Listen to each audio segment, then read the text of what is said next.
I'm Gia Schofield, and here's your spiritual goodie for the day. Are you open-minded enough to see where you're actually closed-minded? Can you even do that? So, if you are this little dot living in this circle, that's you, okay?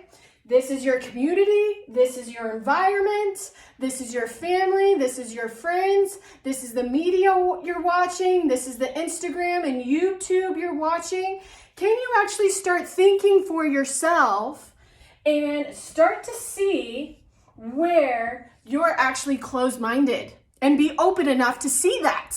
Can you actually do that? And how is this serving you?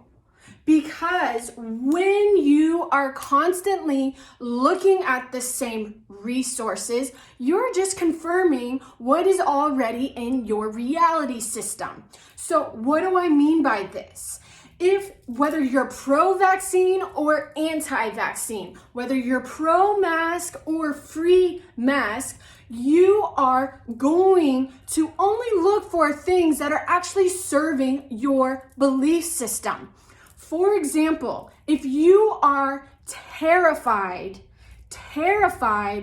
of this virus, you will absolutely get a vaccine, and that will absolutely serve your belief system. And guess what? It probably will help you.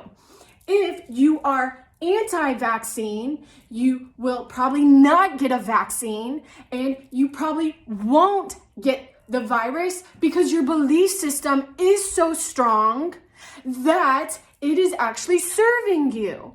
So where can we actually find the middle ground of this? And at least more than anything, just respect one another and their belief systems and see how it's actually serving each individual in their belief system.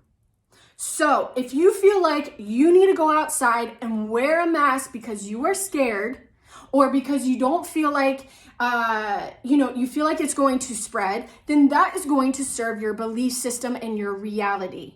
If you go outside and you realize, I have a strong enough immune system to fight this, I don't need a mask, and that will also serve your belief system and your reality. So whichever you are choosing, I ask you, can you be open-minded enough to see where you're closed-minded?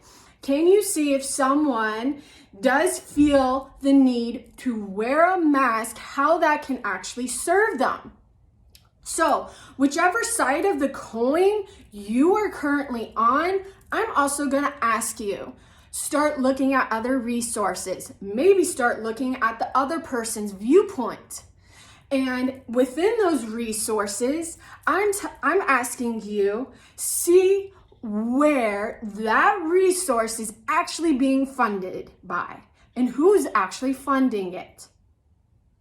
And start thinking for yourself instead of living in this limited system of beliefs, limited system of reality. And expand, open your mind, see where it could actually take you while we are living the real life of pandemic living. And how can you be grateful for this current situation?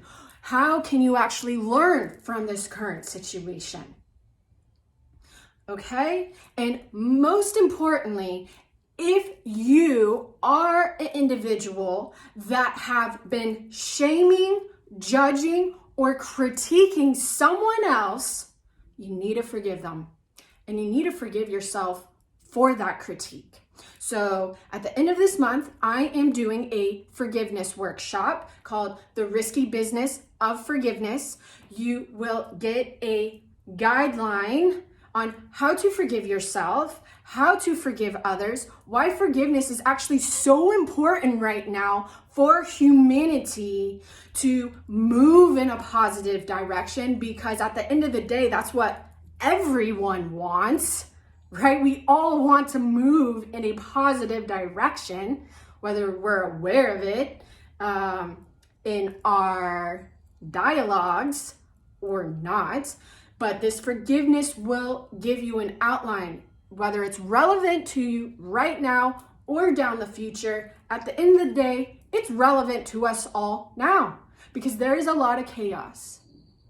And how do you actually calm that chaos?